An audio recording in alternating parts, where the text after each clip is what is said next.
आपकी और आपकी पार्टी की सोच में कोई फर्क नहीं है कि जब जरूरत पड़े मजहब का कार्ड खेलो, हिंदू और मुसलमान को एक दूसरे से बांटो और नेतागिरी करो।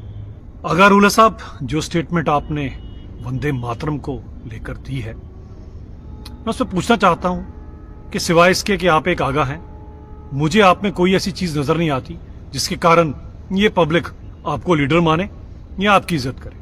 और वंदे मातरम के बारे में आप जानते क्या हैं, जरा ये तो बताएं। आपको पता है कि वंदे मातरम के लिए कितने लोग फांसी चढ़ गए? और फांसी चढ़ने वाले सिर्फ हिंदू ही नहीं थे, इसमें मुसलमान भी थे, जिन्होंने हंसते हंसते इस देश की आजादी के लिए उस फंदे को चूमा और चूमने से पहले उन्होंने वंदे मातरम कहा और खुशी से इस भारत माता के लिए वो फांसी चढ़ गए। आप और आपकी पार्टी जानती क्या इसके बारे में? और वो कांग्रेस, आपके अलायंस पार्टनर, वो इसके बारे में क्या जानते? आपको पता अशफाक उल्लाह खान कौन थे? अशफाक उल्लाह खान वो सरफिरा देशभक्त था जिसने जब फांसी चढ़ने वाला था तो सबसे पहले आपने इस फंदे को चूमा था और कहा था वंदे मातरम। वो आपसे बड़ा मुसलमान था। आप जानते हैं अब्दुल कादिर कौन थे? अब्दुल कादिर सुभाष चंद्र बोस की आर्मी में थे और उन्होंने भी जब फांसी चढ़े तो उससे पहले उन्होंने भी उस फंदे को चूम कर कहा वंदे मातरम। वो आपसे बड़ा मुसलमान था। आप जानते हैं कि बिस्मिल अजीमाबादी कौन थे? सरफरोशी की तमन्ना अब हमारे दिल में है, देखना है जोर कितना बाजुए कातिल में है। ये उन्होंने लिखा था, एक मुसलमान। और ये मशहूर क्यों हुआ?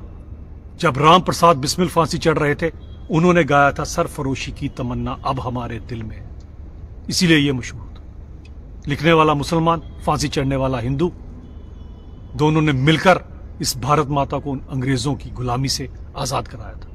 आप और आपके ये नेता नेशनल कॉन्फ्रेंस वाले और कांग्रेस वाले क्या जाने?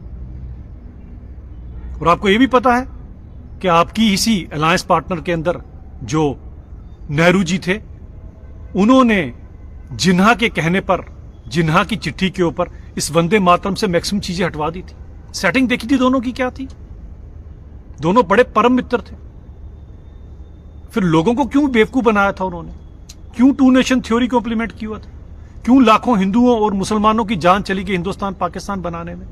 क्यों वो ट्रेन जो कटकर आई थी अमृतसर, लाहौर से अमृतसर, जिसमें पूरी ट्रेन में एक भी इंसान जीवित नहीं बचा, चंद मासूम बच्चे थे जो अपनी माताओं के वक्फ स्थलों से स्तनपान करने की कोशिश कर रहे थे, वो कटे हुए वक्फ स्थल थे। अगर उल्ला साहब जब वो स्टोरी पढ़ोगे ना, तो पता नहीं आपको आंसू आए ना आए, लेकिन हर हिंदुस्तानी की आंखों में आंसू आ जाते हैं। और वो दो लीडर, जिन्ना और नेहरू जी, जो आपस में प्राइम मिनिस्टर कंट्री खेल रहे थे, पूरे देश को बेवकूफ बना रहे थे, कभी वंदे मातरम से कुछ हटवा रहे थे, केवल अपनी कुर्सी की भूख के कारण उन्होंने ये सब कुछ किया था। तो याद रखिएगा कि सब जिनका मैंने नाम लिया है, ये सब के सब जो मुसलमान थे, ये आपसे बड़े मुसलमान थे, क्योंकि इन्होंने देश के लिए अपने प्राणों की आहुति दी है। इसलिए जब भी वंदे मातरम की बात करो, जरा हिस्ट्री को पढ़ लो।